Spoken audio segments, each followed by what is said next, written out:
say that I have any special attachment to the Scooby-Doo franchise. It wasn't a show I dreaded seeing, but it was just one of those cartoons you watch with a sort of baseline interest while you waited for something better to play because you're 12 and what else do you have going on in your life? So I've seen the 1969 show, I've seen a fair share of the various movies, I saw some of 13 Ghosts, which I didn't like, I saw snippets of that weird crossover show they did with the Harlem Globetrotters or something. I don't know, the 70s were weird. It was all pretty much filler content for me as a kid. The only Scooby-Doo that really managed to get any interest from me was, of course, Scooby-Doo on Zombie Island, which is rightfully touted as one of the best Scooby-Doo movies. At some point the live-action movies happened, but the thing I liked most about those was the joke in Looney Tunes Back in Action. You made me sound like a total space cadet, man! I'm sorry you feel that way. I was trying to be real to your character. If you like goof on me in the sequel, I'm coming after you! Yeah, and I'll give you a Scooby smack. So yeah, not exactly a personal favorite. But like most people who are into cartoons, you also can't deny that Scooby-Doo has a place of constant in life. The show launched in 1969, and between that and 2023, there has never been any real point of hiatus for the franchise. However, the franchise might have been around for 50 years, but the characters and tone have had several interpretations and changes made to them just by having existed for as long as they have.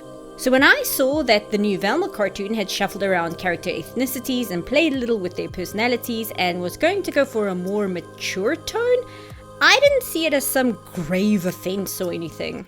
At some point in my live streams, people started asking me what my opinions on the new Velma show was. At this point, I had heard mutterings about a lesbian Velma show and assumed people were blowing things out of proportion because a version of Scooby-Doo dared to go the dreaded woke content route. So I hadn't looked into it too closely. As a result, when they were asking me about this, I thought people were talking about the other lesbian Velma cartoon that had just come out. And as promised, here are your Scooby snacks.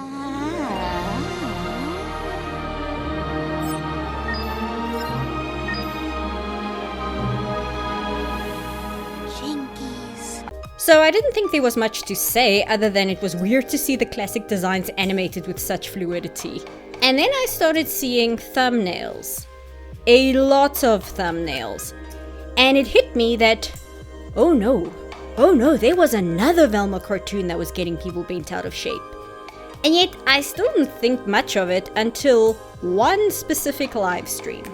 I did make a video on Velma, only saw one episode. My opinion, way worse than High Guardian Spice. Are you joking? Okay, I thought. So we have another cartoon trying hard to have positive representation and for whatever reason, missed the mark rather spectacularly. I had started my Disney rankings series, which is still going, don't worry. But Velma had been mentioned by people in my chat and in comments enough for me to know there was a demand to hear what I had to say. So I thought, okay, I'll give it a shot. After all, I just finished High Guardian Spice. How bad can it be?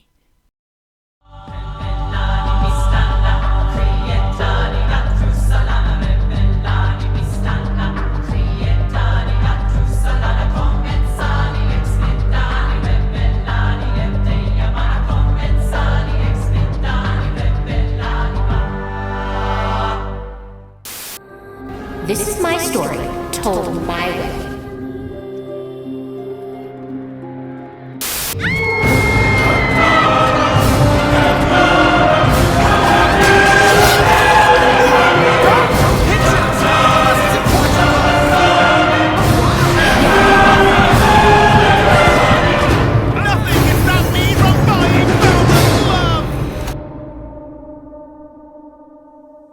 And it starts with a murder, bitch. I have spent the last week trying my best to figure out what it is about this show which makes it so very broken. First things first, it's not the fact that it has queer representation or that it uses American social issues as fodder for its jokes. Like, that in of itself is not a problem. Listen, I'm from South Africa. In South Africa, there is no such thing as too soon when it comes to humor. Making fun of events and situations which, in the real world, are very much life and death serious is a crucial part of humanity's ability to cope. I am not being hyperbolic when I say this has been a part of human culture spanning literally thousands of years. Now, I could go into an in-depth discussion regarding the power of humor when dealing with the horrors, but Roger Rabbit really did put it best. Our laugh can be a very powerful thing. Why, sometimes in life, it's the only weapon we have. So, Velma is not bad because it uses American social issues as a basis for jokes. After all, there is a strong history of TV shows and even animated TV shows that satirize serious events. So, it's a form of comedy that's already proven itself to work. Another criticism I heard was that people just hate every single character in the show because they are all so horribly unlikable. And that sounds like a good reason as to why a show would be bad, if it wasn't for the fact that everyone in this show is a terrible person, also has a strong history of not only being successful, but being a cultural cornerstone on a global scale. Not only can you point at shows like Always Sunny, Curb Your Enthusiasm, or the OG that is Seinfeld, but pretty much the entirety of British humor is based on the foundation of unpleasant people who are stuck together, but who still manage to have a strong sense of humanity to them. So even though as the audience are fully aware of the fact that these people kind of suck, you find yourself not only laughing at them when they make their own lives miserable, but you also find them, to your horror, to be relatable when things go wrong. I hear you're a racist now, Father. What? How did you get interested in that type of thing? Should we all be racist now? What's the official line the church is taking on this? No. Only the farm takes up most of the day, and at night I just like a cup of tea. So Velma isn't bad because its characters are unlikable. Okay, so what is it then? Why is it that this show is just so incredibly bone-searingly painful to sit through for any period of time? And after thinking it over and sitting through every episode more than once, the answer finally hit me. It's not funny. It's not funny. And the problem is, that sounds like a dismissive and simplified reason to hand-wave away this show's problems. But no, the simple answer is, this show isn't funny. But the only way I can really explain why this is such a big issue is to try and relay the experience to you. You see, if this show wasn't funny due to some specific reason, I could talk in depth about the reason. But there is no one easy reason. The reason itself is, it's not funny. And because it's not funny, it means every single unlikable thing about it is exactly as unlikable as it presents itself because there is no humor to make it entertaining. In the world of so bad it's good content, there is a golden rule. Any genre can make for a fantastic movie experience if the film is exceptionally bad. Except for comedy. If a horror or a drama or an action movie or an art film or a sci-fi film or any other genre fails at what it sets out to do, they become comedic.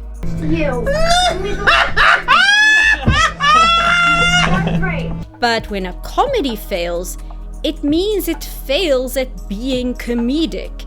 And when a comedy is bad at comedy, it leaves the audience with nothing.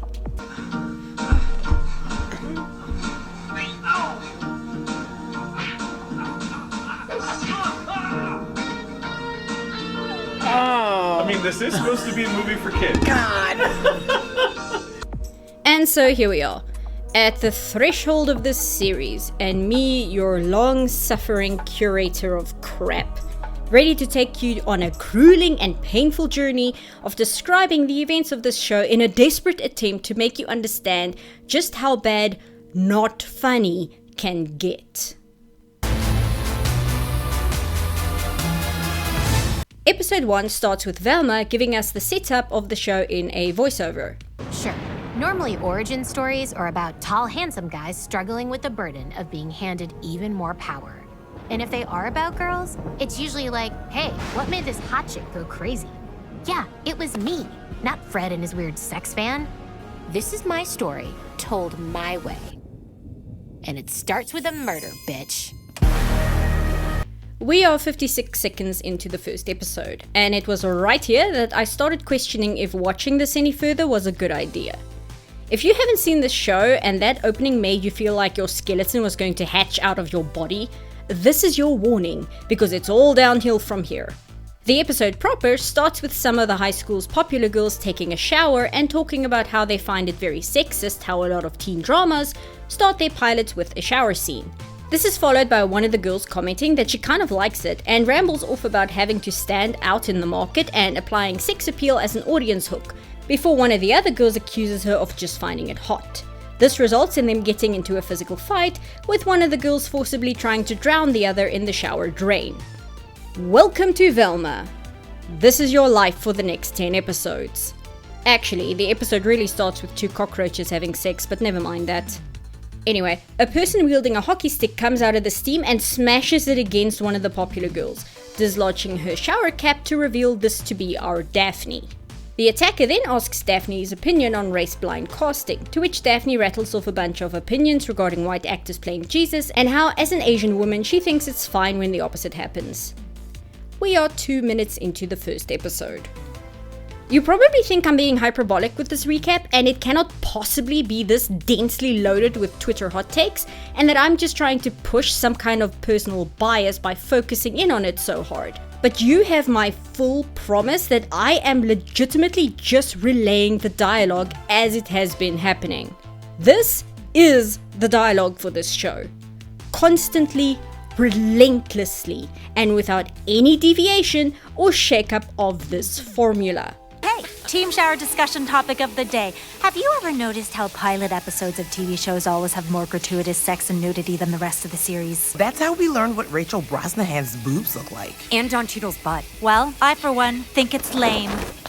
The only hook a good show ever needs is good storytelling. Then why was your favorite part of the Riverdale pilot when Betty and Veronica kissed? Well, because I was instantly called out as tired in the scene! Just admit, we are all secretly perverts. Never! And how do you feel about race-blind casting, Daphne? I mean, not to oversimplify a thorny issue, but everyone loves it when white people play Jesus or a professional boxer. Why can't it ever go the other way, right? If I were to sit here and comment on every single time one of the characters has a weird diatribe or sideways remark on some unrelated American social issue, or some snarky, I spend a lot of time on TV tropes too line, this video is going to be 10 hours long. So, for the sake of all our sanities, I'm going to ignore the vast majority of these out-of-place non-sequiturs and only mention them if I have anything to say about them, or if they're exceptionally stupid in their placement in the script.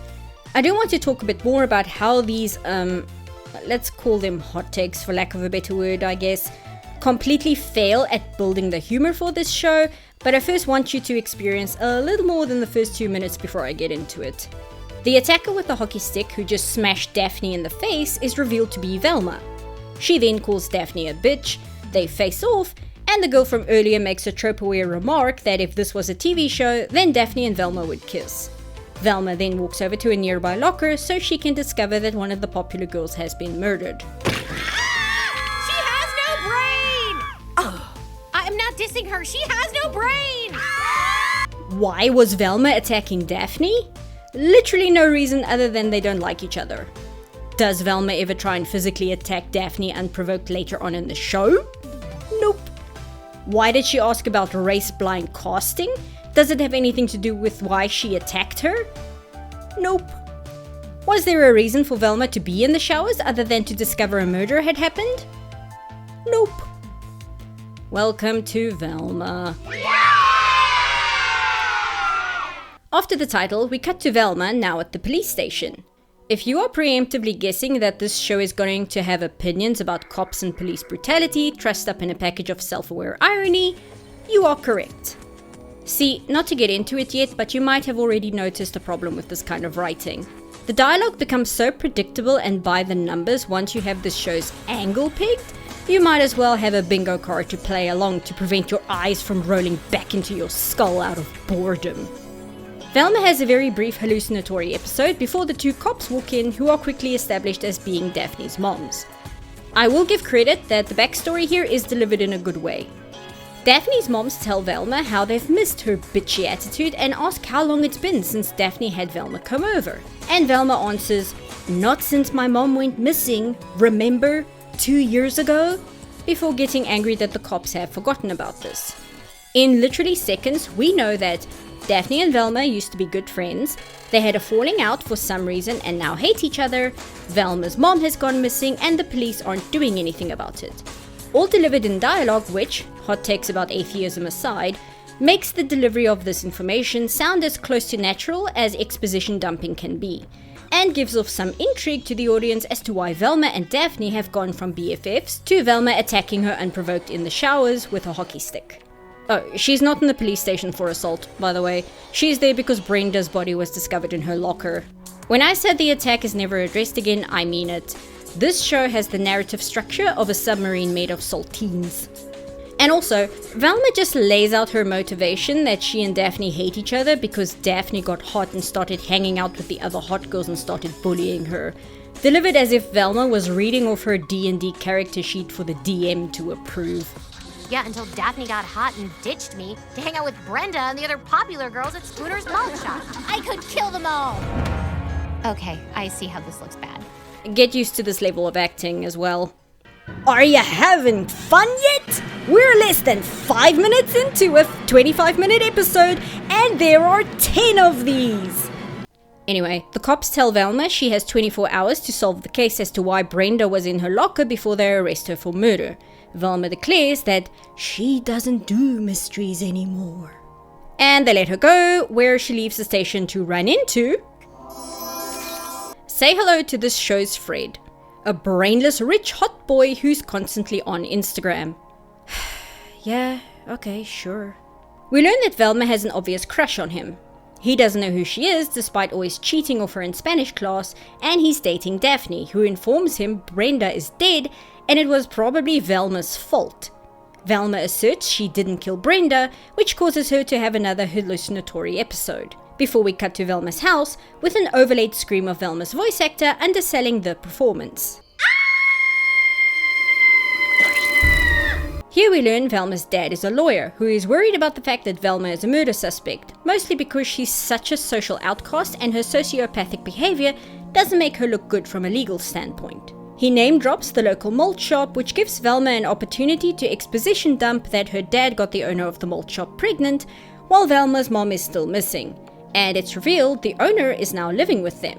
The owner is also one of those wannabe influencer moms who is obsessed with taking photo shoots and demanding Velma's dad pay for all kinds of tech like a high-end camera. She's also a basic bitch who doesn't even know how to use hashtags? No, I'm also hashtag the owner of Spooners. No, she's using hashtags correctly. For Tumblr, that is. I would assume Tumblr would be Velma's social media platform of choice based on her, well, everything. But the creators of the show obviously don't know about any social media platforms outside of Instagram, which wouldn't be something worth commenting on if it wasn't for the fact that this show is desperate for you to know its creators are super clued up on writing tropes, topical talking points, and youth culture. So for Velma to not know how Tumblr hashtags works just tells me that these show writers are, in effect, posers. Even 2013 Velma had a Tumblr blog, come on man. I know this is a meaningless detail in the larger picture of this show, but the smugness that radiates off it is just so superficially confident, it delights me in pointing out how fake it is. It's like a skinwalker wearing the flesh of what it thinks young people, especially young queer people, are like. As written by adult 20 and 30 somethings who live in LA and actually paid Muskrat for blue check marks. Edgy occurs when middle-aged profiteers are looking to suck the energy, not to mention spending money, out of the quote-unquote youth culture. So they come up with this fake concept of seeming to be dangerous when every move they make is the result of market research and a corporate master plan. By the way, while I'm on a tangent here, you get 2 check marks for the same price on Tumblr. Anyway, Sophie, the malt shop owner, tells Velma she's going to be a waitress now, and Velma's voice actress once again is unable to sell a scream convincingly. We cut to the malt shop in question, where the school is having Brenda's funeral. Just go with it, there's no point asking why. Daphne outs Velma as the prime murder suspect after insulting her as a former best friend, and within minutes of establishing Velma is going to be a waitress at the malt shop, Velma quits and walks out. Outside, she encounters a swarm of cockroaches, which is the second time we've seen a weird focus on roaches this episode. She hears a weird noise from behind a dumpster and runs into Fred. She asks him what he's doing out here, and Fred says he's trying to psych himself up into being the man his father wants him to be, but he can't stop crying since Brenda died. Velma sees this as an opportunity to talk about herself and her issues with her own mom. We get a flashback where Velma recounts how she and her mom were really close, until one Christmas when Velma accidentally uncovered her presents early due to her love of mystery solving.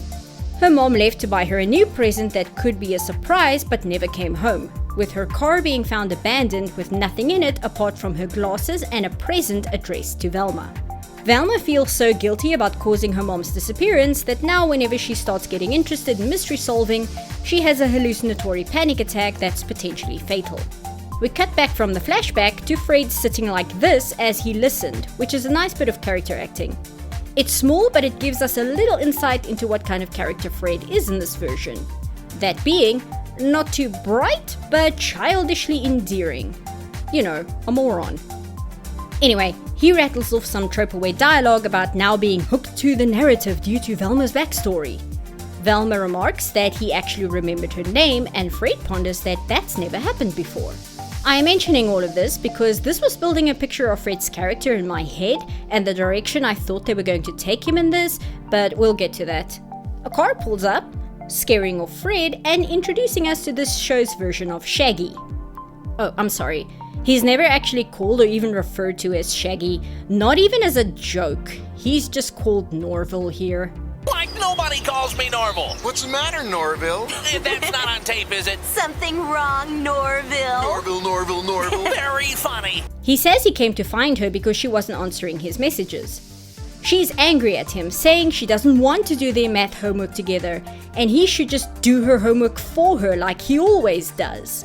You might have started to form a picture of what kind of character Velma herself is, but don't worry, I will get there, in due time. Norville tells Velma he has a hunch as to who killed Brenda, which gets her to actually spend time with him.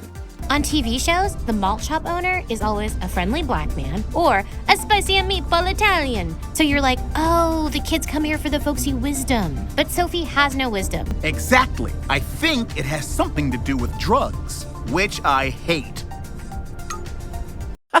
Comedy. Anyway, Norville works for the school paper and sent Brenda to find out why the malt shop is the most popular spot for teens in town.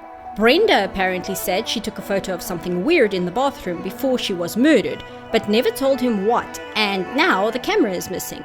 Velma remembers that Sophie just got a new camera they can't afford, and assumes she must have killed Brenda to cover up something at the malt shop. Which is absolutely what happened, and isn't Velma lashing out for personal reasons in an attempt to morally justify ruining the lives of people she dislikes. Because Velma is our plucky, socially awkward main character, so any horrendous, awful behavior she exhibits is supposed to be seen as a character flaw that the audience can totally relate to. I remember the time I tried to frame someone for murder just because they had the audacity to, exist. Norville suggests they try and find the camera together since it's his, but Velma doesn't want to spend time with him until he points out that he could help her with her hallucinations. Now that Norville has made his friendship transactional, Velma agrees. Also, it's made clear that Norville has a crush on Velma for reasons he should probably see a therapist for to unpack why he equates abuse with attraction. Anyway, Velma finds the camera, but it turns out Sophie just has a side gig photographing babies, and Velma has another episode.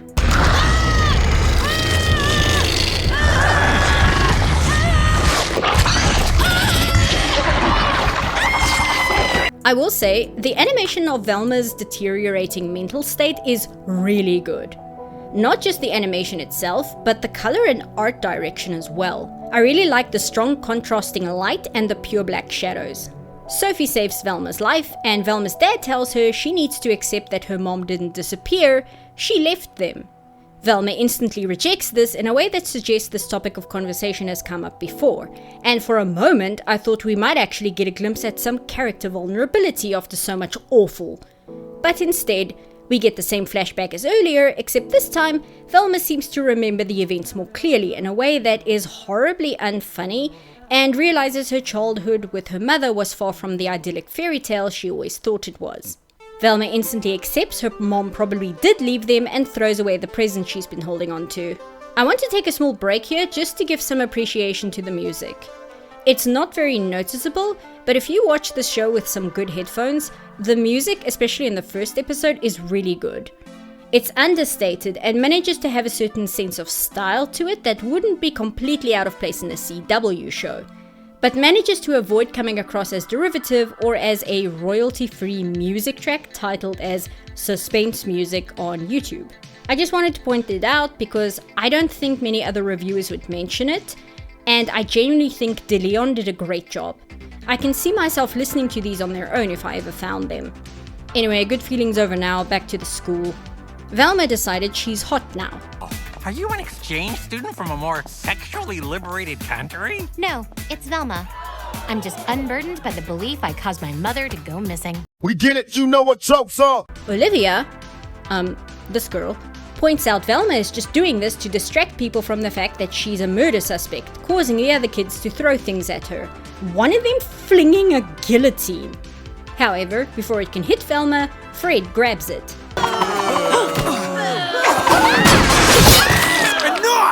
I would like to give a shout out to the only moment in this episode that managed to make me laugh. Fred stands up for Velma and gets the other kids to back off. At this point in the show, I had the fool's dream that they were building up to a fun dynamic between Velma and Fred moving forward. The social pariah, who is actually extremely smart, but due to her misanthropy, gets in her own way a lot, but who could be an excellent detective, teaming up with the guy who was at first just a walking stereotype of a TikTok fuckboy, who suddenly realizes he might actually find some substance in life, and starts becoming interested in this whole mystery solving thing, despite clearly not being very bright. Kinda setting them up like Velma is the shadow leader of the group, and Fred is her well-meaning but dumb sidekick, whose charisma and popularity ends up being a great help to investigations, despite the fact that it's everything Velma hates. And this could lead to forming Mysteries Inc. as it opens the door for Daphne to become involved as the bitchy popular girl who is afraid to reveal she's actually highly intelligent because it could damage her image. And Norville, who has a crush on Velma, while Velma has a crush on Fred, who is dating Daphne, who used to be friends with Velma. This is what I thought they were setting up, because I made the stupid mistake of thinking this show has any regard for writing characters as actual people with complex personalities. Instead of walking Twitter hot takes and receptacles for pop culture references and verbally pointing out writing tropes so they can subvert audience expectation. Velma goes to the bathroom to wash off her makeup, where the popular girls corner her, and there's a drawn-out Family Guy style joke about one of the girls peeing and washing her hands while this is happening. And I wondered if the writers of the show might be fans of the most popular girls in school. Have fun smelling my poops, bitches! Anyway, Daphne tells Velma to stay away from Fred, and Velma learns Fred refuses to have sex with Daphne. Don't ask how the conversation got onto that topic. Velma asks if he's gay, but Daphne says she doesn't think so, since he also kicks everyone out of the malt shop bathroom when he's in there. With this plot point delivered, the popular girls leave as their function in the scene has been fulfilled.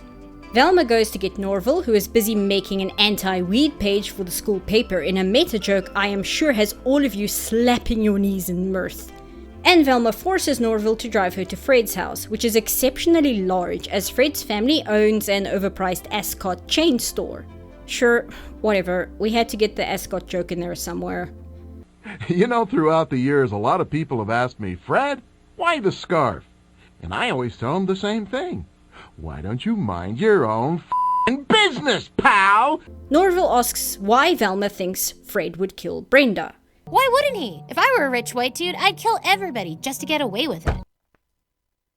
You know, I could be watching Scooby-Doo Meets Kiss instead.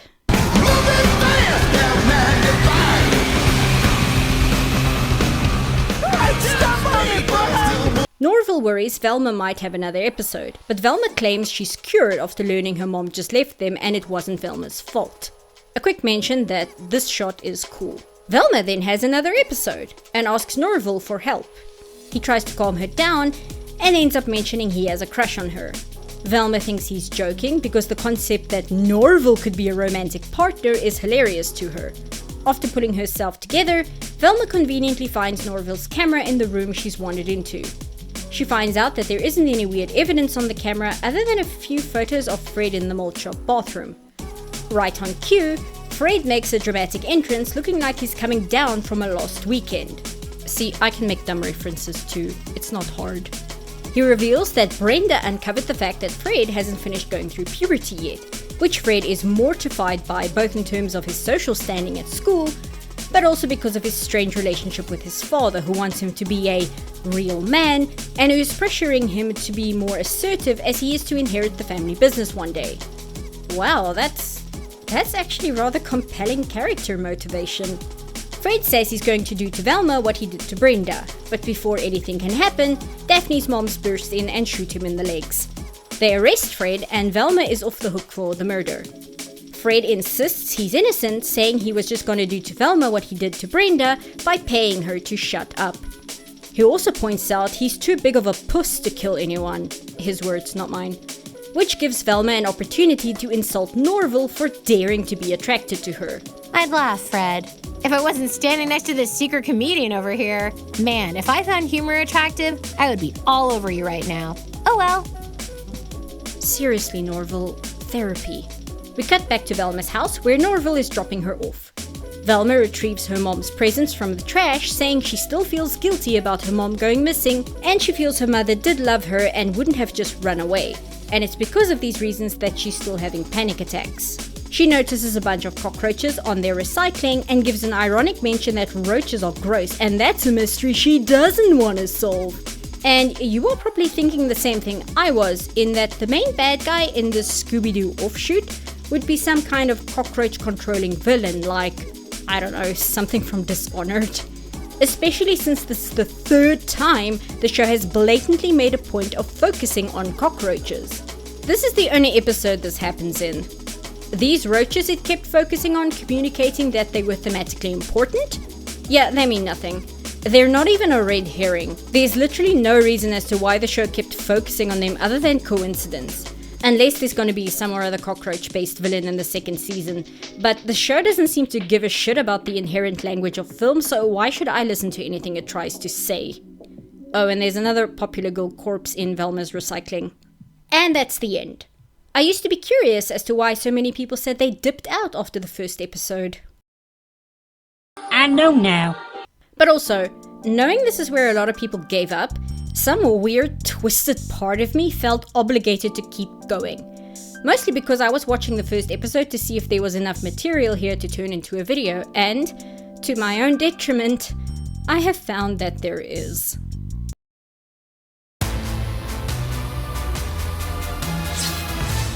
Fred is escorted out of his house as he's arrested, and in case you were worried this show might not take the time to joke about the size of his dick, don't worry, the first minute of episode 2 has you covered. Velma is watching the arrest on TV and is furious when they get her name wrong. But her bruised ego is quickly overshadowed when she learns the only lawyer willing to defend Fred is her own dad. Sophie points out that this case could make them rich because she wants a baby monitor that shoots on film, which would be a funny joke if the show didn't feel the need to then undercut it by explaining why it's funny. Here, let me show you. I already bought a baby monitor that shoots on film. It just looks more real, you know? This is a small example, but this is one of the bigger problems this show has with its humor. It never delivers a punchline properly. That is the few times there even is a punchline. When the show actually delivers a joke which could be marginally successful, rather than saying the line and allowing it to hit, like saying, "We can get a baby monitor that shoots on film," the show is so terrified you might have missed the joke that it always takes extra time to double down and explain to you why what it just said was funny. It just looks more real, you know?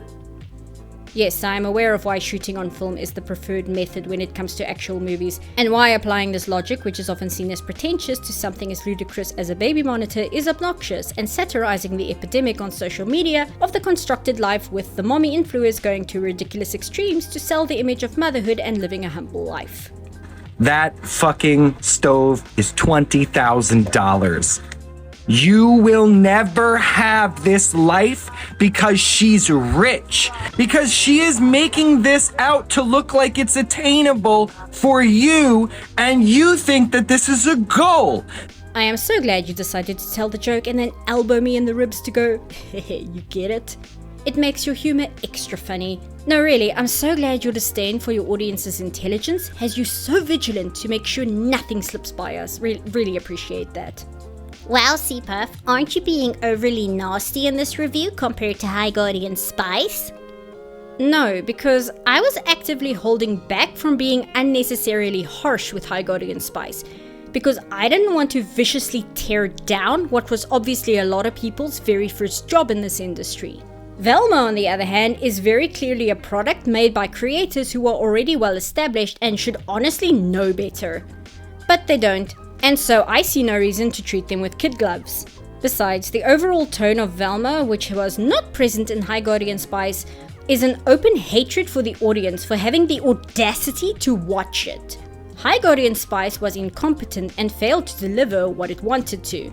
But Velma is functioning exactly as intended.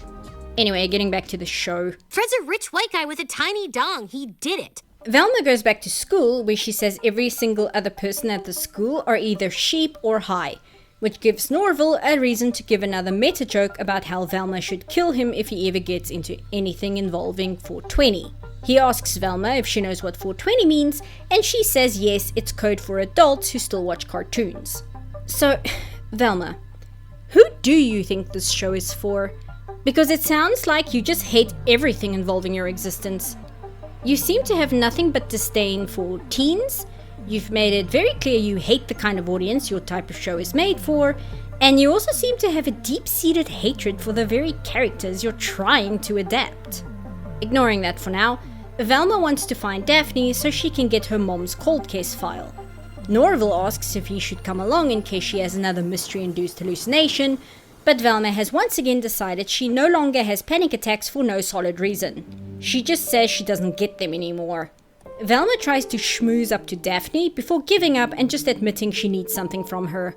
When Daphne refuses, Velma uses the for old time's sake manipulation tactic by bringing out a BFF necklace we saw her retrieve from the back of a forgotten drawer in the intro. Clearly this is a deeply valued friendship. Daphne says she'll get the cold case file for Velma if she pays her $500. So much for all of that, I guess. Seriously, what's the point of all of this?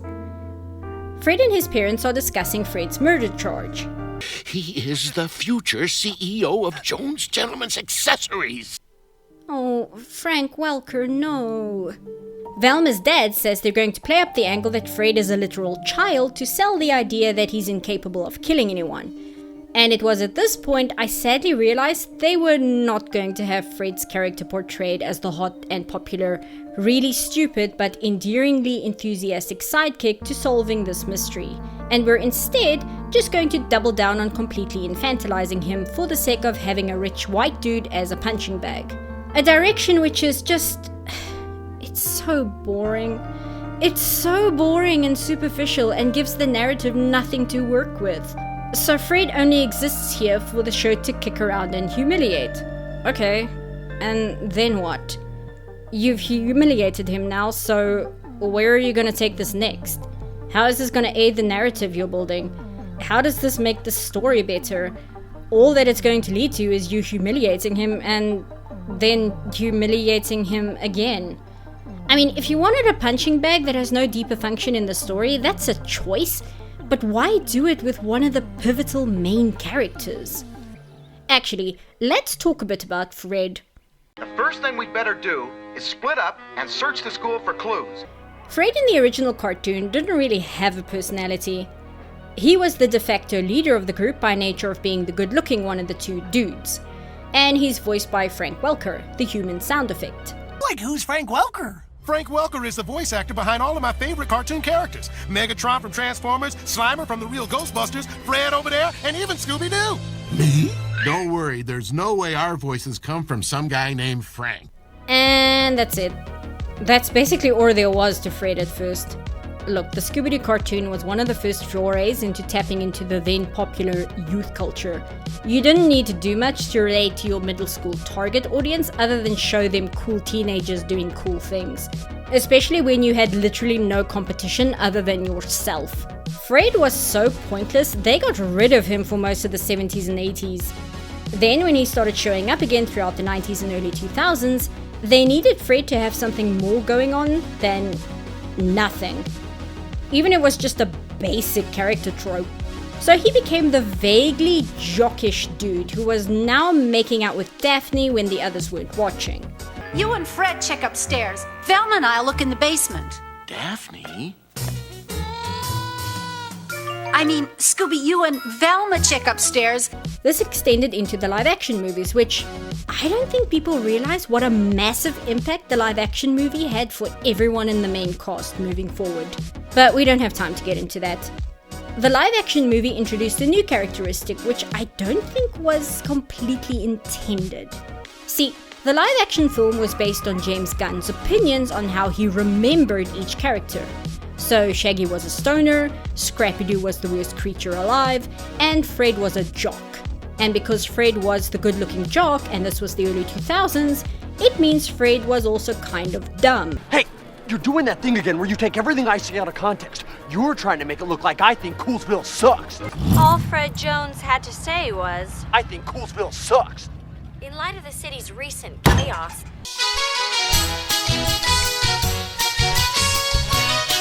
But one of the other major changes in the franchise happened a few years earlier with Scooby-Doo on Zombie Island, where Fred was also kind of jockish, but managed to better grasp his good, clean American boy image. And after the live-action movie, these two character points blended together in following media. Eventually, Fred evolved into a golden retriever of a man, to steal a phrase.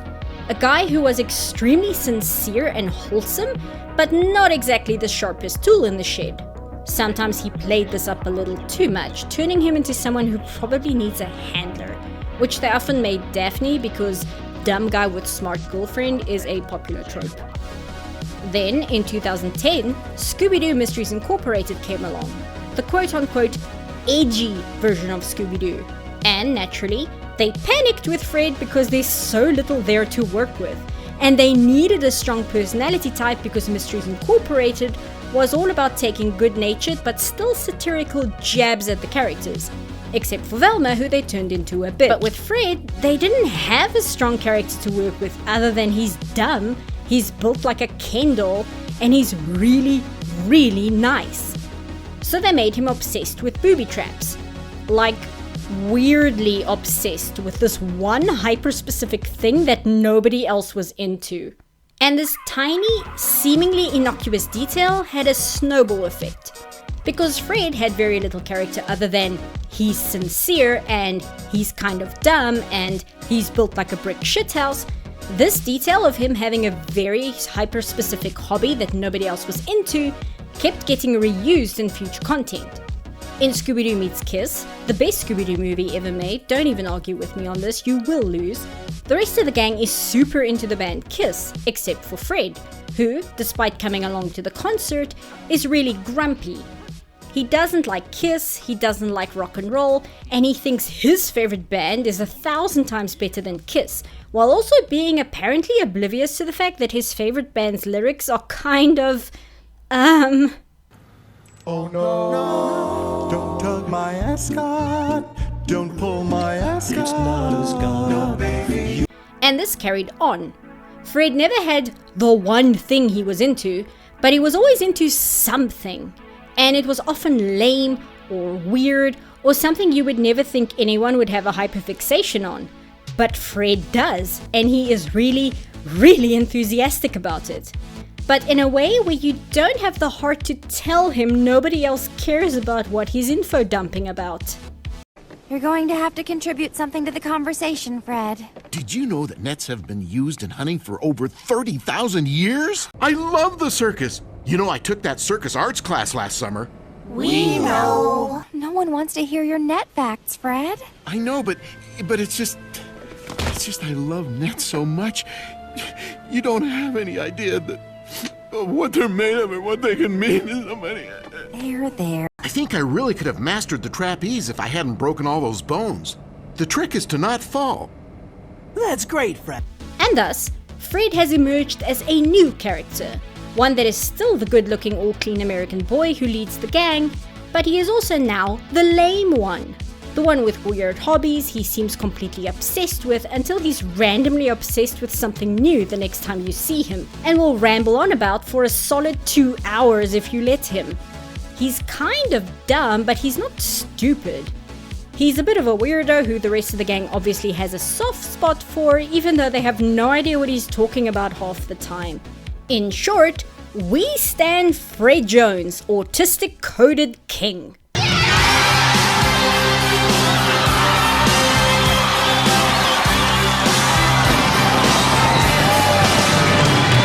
The Velma cartoon was so close to giving us a fun version of Fred that honestly would have fit in perfectly with the vibe they were aiming for. But they didn't do that. Instead, they wanted Fred to be the hot dumb guy so they can humiliate him for most of the show. But sadly, it doesn't even really work because at no point does Fred actually do anything worse than the other characters to make you feel he deserves the constant humiliation he faces in this show. The times he does do something bad, it's always painted as him doing it because he's an idiot, not because he's mean-spirited or inherently racist or sexist. The worst thing about him is they gave him an anger management problem, but even this is only ever used as a joke and usually only further illustrates what a pathetic creature of a man Fred is. An anger issue isn't inherently fun or funny, but if you're so intent on emasculating a character that you can't even let his anger issues serve any purpose, other than to make his own life harder for himself, you failed at making the audience dislike the character you want to use as a punching bag. Hey, why do you hate Fred so much? Fred is not a likable character in the Velma cartoon at all, but he is one of the least monstrous characters specifically because he's too dumb to actually cause any real damage to anyone but himself. But you also don't like him because of the level of pathetic the show makes him stoop to. The second episode's main plot point for why Fred couldn't be the murderer is because he's unable to cut his own food to eat. I find it quite telling that Fred is listed on the do-gooder wiki, while Velma and Daphne are both listed on the villains wiki. Okay, enough distractions, back to the show. Velma's dad decides the best course of action is to convince the jury that Fred is too much of a sweet, innocent little boy to commit murder. This upsets both Fred and Fred's dad, but Fred's mother is insistent that Fred can't go to jail, mostly because Fred wouldn't survive. Probably a valid concern. Velma has gone to Norville's house for some reason, but in the meantime runs into Daphne's moms, who are also there because Norville's mom is the school principal. Is anyone else started to feel like the way all the characters are written to be so tangled up in each other's lives is eerily similar to a soap opera? Like, weirdly so. Anyway, the cops are there because apparently the school has a drug problem. Velma isn't really interested and bursts into Norville's room, where he's busy hosting a live stream where he reviews weird snack foods. And apparently he's kind of a popular streamer too. I will admit, this is a genius use of Shaggy as a character. Shaggy running a live stream reviewing weird snacks is not only in character for him, but the fact we learn later in the episode that his live streams are so popular because stoners watch him is... This is way too good an idea for this show, and it just makes me angry because it proves that these writers do have the ability to have good ideas. They just decide to completely self-sabotage them at every opportunity. Anyway, Velma wants Norville to give her $500. He says he would absolutely give her $500, but he doesn't have that kind of money right now. So she leaves as Norville can no longer be beneficial to her, because every relationship Velma has in this show is transactional. But in case you were thinking this show's constant treatment of Norval as the poor lovesick fool who allows himself to get abused would paint him as sympathetic, Norval then reveals himself to be a textbook case of the nice guy. You know the ones.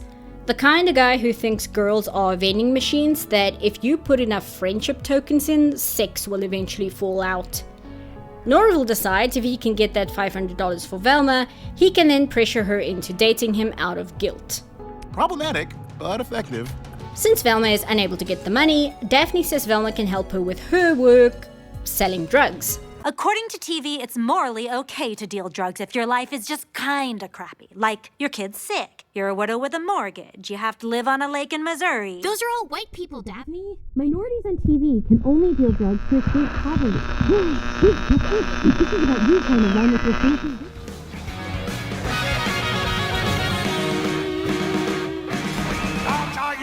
Damn it, sorry. I keep thinking of better Scooby-Doo things to watch. Anyway, Velma agrees to help Daphne sell drugs. However, she's so terrible at it that all the stoners immediately call her out as a narc. Meanwhile, Norval has decided to sell his kidney, and Fred gets further humiliated before being called Hitler, and the show makes a joke about how people compare everyone to Hitler these days. Neat. Cutting back to Velma and Daphne, we learn that Daphne is trying to save up money to hire a private investigator to find her real parents. But before we can get more info, Daphne's moms confront them as the drug dealers, leading Velma and Daphne to do a quote-unquote wacky chase through the school, complete with shoujo bubble sexual tension when Velma and Daphne grab each other's hands. After Daphne's mom gets distracted because they're terrible cops, Velma and Daphne realize they kind of enjoy hanging out with each other like they used to. But before anything can happen, one of Daphne's regulars messages her. They go to meet up with him, revealing it to be Velma's dad. Velma is upset to find her dad wearing a beanie, but says she's not shocked at all to find him buying drugs. By the way, we never see him use or buy drugs again after this episode. He, on the other hand, is upset to find his daughter selling drugs, and she confesses she needs the money to get her mom's cold case file. Velma's dad says he will give her the money if she can help him prove Fred's innocence. I don't know why they keep coming to Velma to solve these things. Velma is reluctant because proving Fred is innocent would mean she'd have to admit she misjudged someone. No, really. Velma wants to double down on Fred being guilty until she realizes how pathetic he is and, like I spoiled earlier, realizes he can't even cut his own food, let alone stab anyone. Meanwhile, Norval's kidney thing is interrupted by, I don't know, this guy who was on a wanted poster earlier. But before Norval can get shot, the stoners outside the motel recognize him from his streams and rescue him from getting killed. Again, Norval running a weird snack stream whose audience is mostly stoners is a really funny and good idea. Which is why after this episode, we never see or hear about him having a live stream ever again. Daphne's moms arrest the entire operation and give Norval the $500 reward money. But since this plot point is no longer relevant, Norval tells them to keep the money because he will pop culture reference instead. Finally, at the trial, Velma is called to the witness stand. You swear to tell the truth, the whole truth, and nothing but the truth? So help me, Shonda Rhimes, I do. Ooh, who's an edgy show? Who's an edgy show? You are. Yes, you are. What an edgy show. Velma says the thing and the jury claps. But Fred is so insulted by everyone laughing at him, he flies into a rage and gets arrested for the murder anyway. So this entire episode was completely pointless, but then again, I'm not super upset because this entire show is a waste of time and I'm only doing it to myself. Fred gets thrown into the same cell as the guy who attacked Norval. At the end of the episode, Daphne shows up and gives Velma the cold case file for reasons. Velma finds in the file that the last place her mom's cell phone was pinged was in Fred's house, fully convincing her once again that Fred is guilty and triggering another panic attack after she's already twice now claimed she no longer gets those.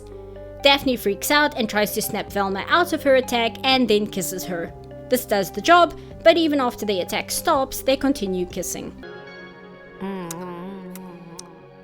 So here's the second problem with this show's humor. It never commits to the bit. This kiss seems like it doesn't know if it's trying to be a genuine moment of payoff, or if it's meant to play up the gross kissing thing and really lean into it.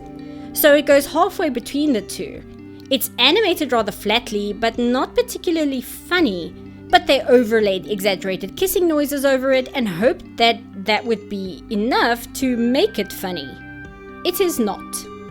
The reason the guillotine is the only time I've laughed so far is because it's a situation escalated to a ridiculous extreme, but the show does this so rarely. See, I think at this point I kinda realized what they were trying to do, and it reminded me of another show. One from a long time ago. Way back in the 1980s, secret government employees. Clone High was an animated show that aired on MTV in 2002. The premise of the show was that several figures from history had been cloned by the government and are now all in high school together. But the actual premise was that it was a satire of teen drama shows of the time, especially the OC. Wait, what do you mean the OC came out after Clone High?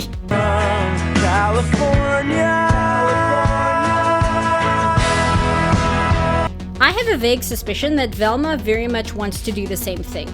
It wants to sell itself as a self-aware parody of teen drama shows, the likes of Riverdale, which it name drops in the very first episode, as well as things like Pretty Little Liars, 13 Reasons Why, or Euphoria. But it severely missteps when you compare it to something like Clone High, which has the exact same goal. One difference is Clone High appears to have been written from the perspective of, wow, I was stupid as a teenager, whereas Velma is written from the perspective of, wow, teenagers are stupid. Clone High is very much making fun of the absolute melodrama inherent to its teenage cast and high school location, as well as its own genre of being a so-called teen drama. Canada City.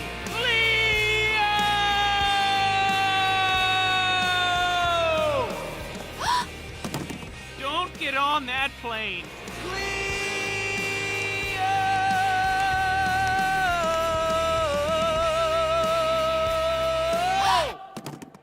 Don't get on that plane.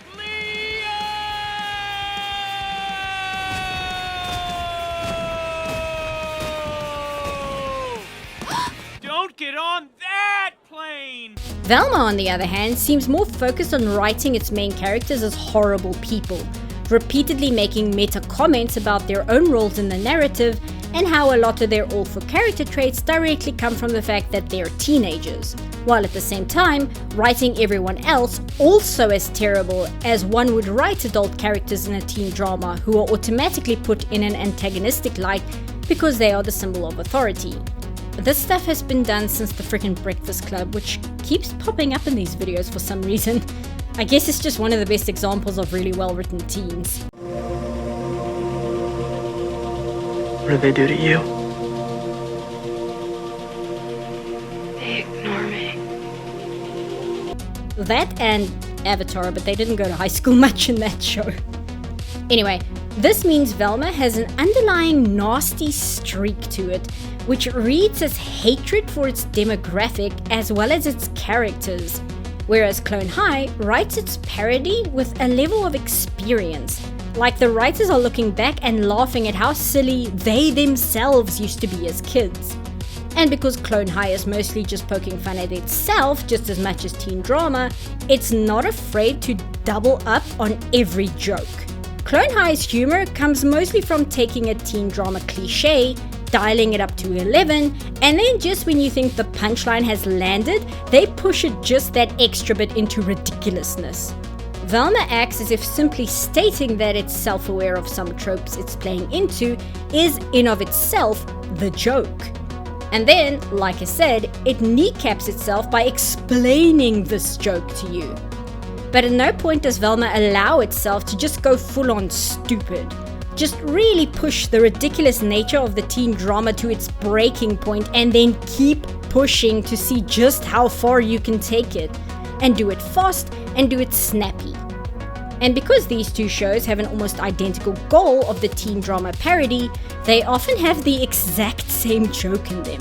Which means I get to compare identical scenes to each other and show you the funny version compared to the Velma version. Here's how Velma treats the joke about an obnoxious witch fuckboy trying to hit on the smart girl. While I'm glad you've learned to appreciate inner beauty... Oh, yeah, speak your mind, baby. Right, well, I also prefer inner beauty, but now I just find you gross. What? How? You know I'm rich, right? And here's Clone High. So, are you drunk enough yet to sleep with me?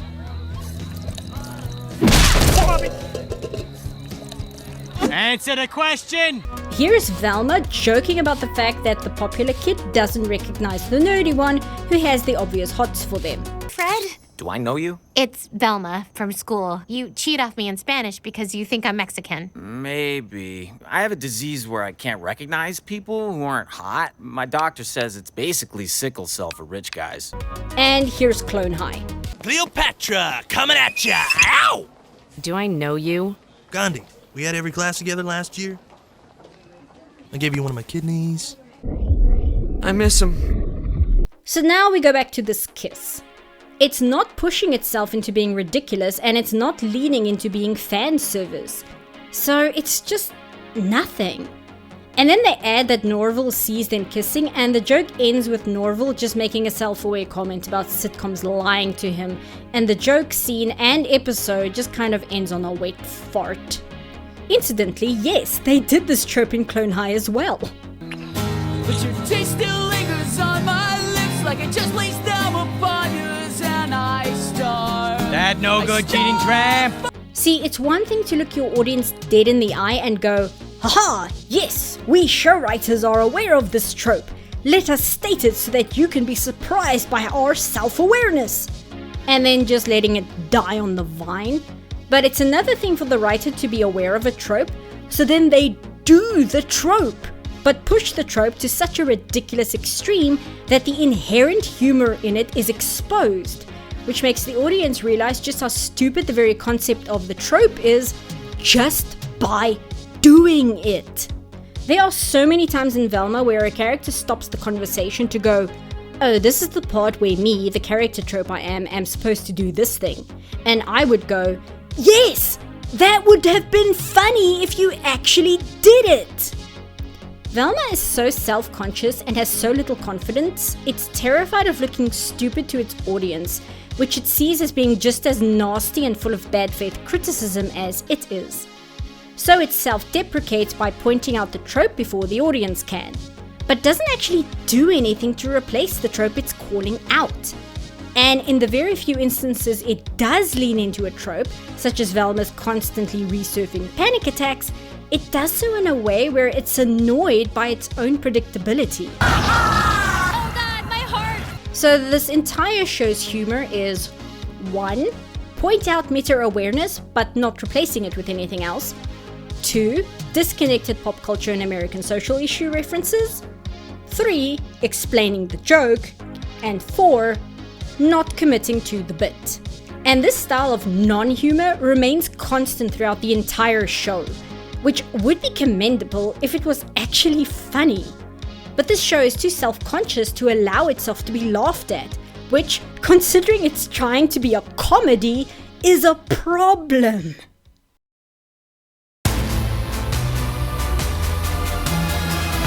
So yeah, let's do this.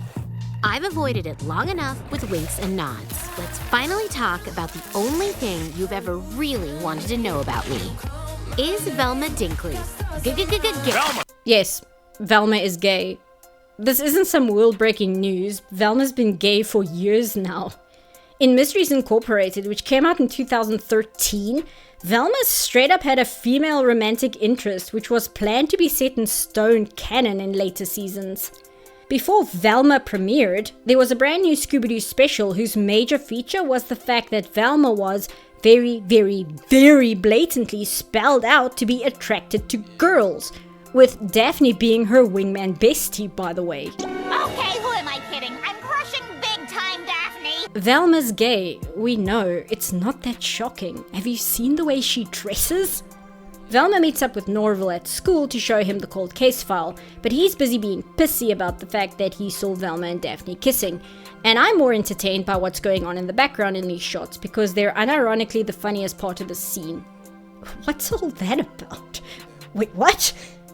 Anyway, Norval and Velma are arguing about Velma possibly being gay and her insisting it's not a big deal, and then getting annoyed that Norval told his dad, who's the school guidance counselor. This is all brought up so Norval can tell us his dad is giving the school a mental health assembly. And again, I will admit, Nutso the mental health squirrel is a pretty good joke. That's so awful. I love it. Anyway, blah blah blah, American social issue reference and jokes, the girls are getting self-defense classes. What this has to do with mental health is beyond me. You could honestly have cut the entire mental health assembly thing and just immediately gone to the girls getting self-defense classes due to the murders. You can even still have Velma bitch about why the boys don't get don't murder girls classes and the principal give lip service to American school funding, and you wouldn't lose anything. Seriously, why was this mental health assembly even here other than to take up time? Velma and Norval ditch the assembly to see Fred and ask him about Velma's mom. Velma has padded her bra and she and Norval talk in circles about her attraction to Daphne and how she's confused how she can be attracted to Daphne when she's also fantasized about Fred. You know bisexuals are a thing, right? Anyway, Velma has another panic attack and this time it involves Daphne and Fred.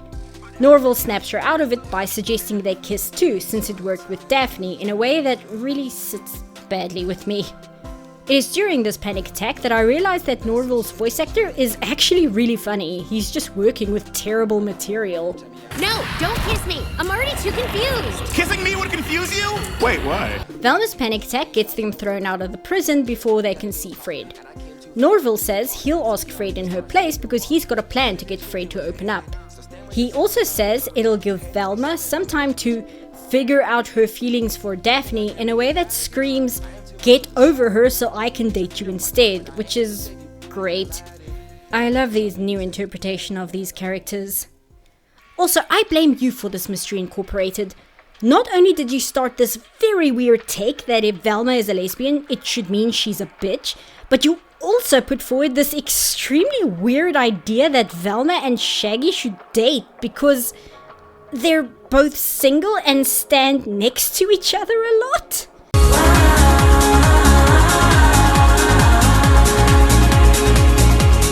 Back at school, Daphne's moms are giving the female self-defense class. The moms team up Daphne and Velma to demonstrate the moves, but they both freak out and run to the bathroom. Well, I mean, you kissed me to stop your hallucination, but then you kissed me like, whoa. Well, then let's just say we kissed each other. Even though we both know it was you who kissed me. Which is impossible because I don't like you like that.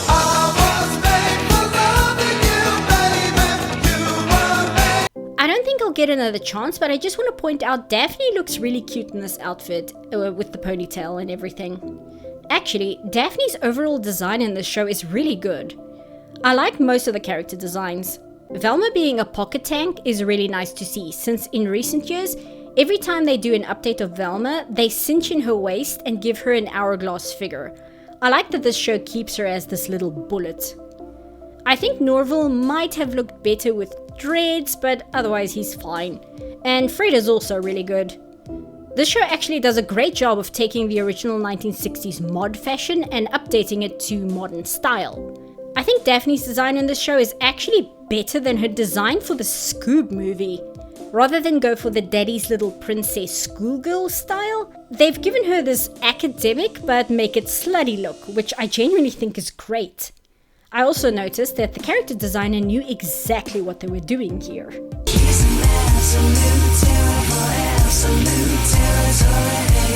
I don't know why they didn't just commit to the side shave, but the comb over hair looks really good.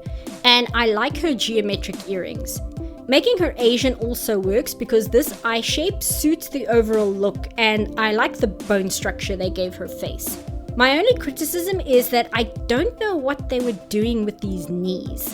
Daphne looks great every time she's in a medium shot, but as soon as she's shown full body, it looks weird. I don't know why they pronounced her kneecaps like this, since it makes her look off balance. I would have gone for something more Bruce Timm style. Look at them legs. Look at them legs. They're amazing. Look at them legs. Look at them legs. They're amazing. And although I like the saddle shoes, I feel either her feet are too small or the shoe design is a wrong choice, since it also makes her feel unbalanced and not grounded properly. The Scoob outfit has her in ankle boots, and I think something more solid would have worked better here too. like give her some Doc Martens or something. Overall, I like Daphne's design, and I think she looks really good in this gym outfit too. Daphne and Velma get into a real fight, and Daphne's moms break them up, saying they're not allowed to have a personal beef in this fight until tomorrow, when they're having a women's self-defense tournament, which is a really funny idea for a joke, but somehow it doesn't land here. Probably something to do with delivery, I don't know. We do get a joke that does land, however. What? How will fighting girls help us defend ourselves against attacks from guys? Is first prize a gun? It is now. Great idea. Norval has gone to see Fred and decided a good way to get Fred to tell him anything more about Velma's mom is for Norval to act as a therapist. So the mental health thing at the start was to set up that Norval's dad is a school counselor, so we could get to this scene where Norval tries to be one too. Okay, got it, whatever, moving on. Fred doesn't want to talk about Velma's mom and calls over his cellmate, who is the guy Norval got arrested. Norval tries to calm the situation by explaining he wants information so he can get his friend to become more than a friend if he plays his cards right. Ugh. The guy tells him that romantic relationships between old friends rarely work out, and Norval has a little incel meltdown and shoves this convicted criminal. Back at his house, it seems Norval got himself clocked in the face for this, and he's talking to his dad about this therapy thing. Norval's dad tells him the true secret to a good therapist is wearing a disarming cardigan, and upon lending his to Norval, it seems now Norval gives off an air that makes you want to unload your problems onto him. We cut back to the self-defense tournament and watch the girls beat the crap out of each other for a while. Velma keeps winning by going limp, and Daphne keeps winning by demolishing the other girls. Before Velma and Daphne face up against each other, they have a confrontation in the bathroom again, and Velma admits that she does like Daphne more than just a friend. Daphne says the problem is she has a lot more at stake if she were to admit she likes Velma, and Velma takes this to mean Daphne doesn't want to ruin her popular girl reputation. Norval meets up with Fred again, but this time with the secret weapon of the cardigan.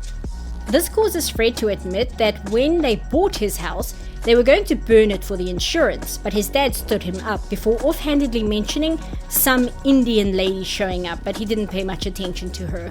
This is the first time this show has made clear what Velma's ethnicity is, which I genuinely don't care, except I was supposed to find it racist that Fred thought Velma was Mexican, which only had me going, oh, that's supposed to be racist, so I guess she's not Mexican.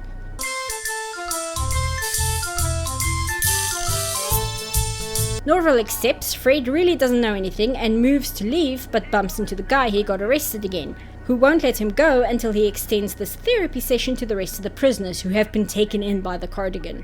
Back at school, it's time for Velma and Daphne to face off against each other. Daphne is ready to throw down, but Velma has stolen her diary, and her killer move to win the self-defense tournament is to read it out to the audience. This doesn't go over well with the school, however. Now laugh as we watch her precious popularity fade away. Why would we do that? Mental health is no joke, no matter how lame Lamont is. Okay, kinda based, to be honest. It's like the one joke about current social issues I like because it's actually positive and doesn't shit all over something and is an actual subversion of expectations. It just turns Velma's shitty actions against her. I mean, it's not funny, but it's a twist I kind of respect. This little stunt puts Velma in the guidance counselor's office, where she's told she needs to apologize to Daphne, which she doesn't want to do. But after being exposed to a calming waterfall feature, she admits that she's confused about her feelings for Daphne because she would always talk to her mom about her feelings, and if she talks to someone else, it's like she's admitting her mom really is gone. Again, this would be a really good character moment if it wasn't mentioned here, undercut with self-deprecating humor, and then never brought up again. Meeting up with Norval, he tells her Fred isn't involved with her mom's disappearance. This upsets Velma because it means her one big clue is a dead end. She decides she needs to apologize to Daphne and tells Norval to wait in the car for her. Norval realizes he's forgotten he's scheduled for a group therapy session at the prison, and him not showing up causes the prisoners to riot and escape. This is actually a plot point and not just a stupid joke, so remember it. Velma apologizes to Daphne for reading her journal and then ham-fistedly says Daphne should now apologize to her for saying she isn't popular enough to be friends with. Daphne rightfully points out she never said that and Velma just assumed it on her own. Daphne is angry that Velma never even wondered why Daphne was seeing the school guidance counselor, and Velma admits she didn't read those parts of Daphne's journal and was just looking for quote, sexy stuff. Daphne admits that looking for her real parents have brought up feelings of abandonment. Velma starts immediately making this about her by bringing up her own missing mom, but Daphne interrupts her and says that when Velma's mom went missing, Velma abandoned her too. Velma really is tallying up those likable, quirky main character points, isn't she? Manipulative, self-centered, self-righteous, sees friendship as transactional, self-deflecting, self-serving. Honestly, the real mystery is why everyone who's watched this show hates her. She's just not like other girls, you guys. Daphne says that she really liked kissing Velma, but when Velma said she wasn't attracted to her, she freaked out and thought she was going to get abandoned again. Velma admits that she liked kissing Daphne, but is still really attracted to Fred. Daphne jokes that Velma really does need therapy, and although this is true, I am once again like, are these characters not aware that bisexuals exist? Velma and Daphne decide to just be friends, and it's clear it's not going to work because they're really hung up on each other. Velma is furious to see Norval isn't there to drive her home. Now I have to walk. I have literally never been madder. Hi, Dad. Meanwhile, the prison's been set on fire. Norval finds a business card for a mental institution in his dad's cardigan as a cliffhanger for the next episode, and our after-credit sequence are the prisoners getting rounded up by the cops again, except for Fred's cellmate who manages to get away, and that is it for this first part. Good lord, what a mess! What an unlikable, bitter, hateful mess! Since I mentioned it on my community tab that I am watching and rewatching Velma for this review, I've had people commenting with condolences for my mental health, saying just how awful they found the show themselves, or just general messages of Godspeed, brave soldier. But one comment was left which I think I'm just gonna read out as theirs to close this first part, because this person put it so succinctly. They seem to think that the characters being cruel and awful to everyone around them is a joke, and that we should be on their side for it. At least with High Guardian Spice, it felt like the writers were just really bad at what they were doing for the most part. It always felt more general incompetence, even for the actually unpleasant parts. Here, it seems like genuine maliciousness. Like the writers were so cynical and jaded that they couldn't even comprehend the idea that people could actually unironically like Scooby-Doo. So they had to go out of their way to rip apart everything someone could enjoy about the original and leave a soulless, mean-spirited husk in its wake. But we have more to talk about, so hit me up in part 2 where we'll cover, well, more of the same, really. And if it achieves nothing but saving you the pain of actually watching this show, then it'll have been a worthwhile endeavor, I guess. Being popular on Twitter isn't about charm or wit. It's about being as inflammatory as possible. But won't that hurt our reputation? There are plenty of weirdos who will worship you for being a contrarian. Wow, you're so cool! See? Come with me.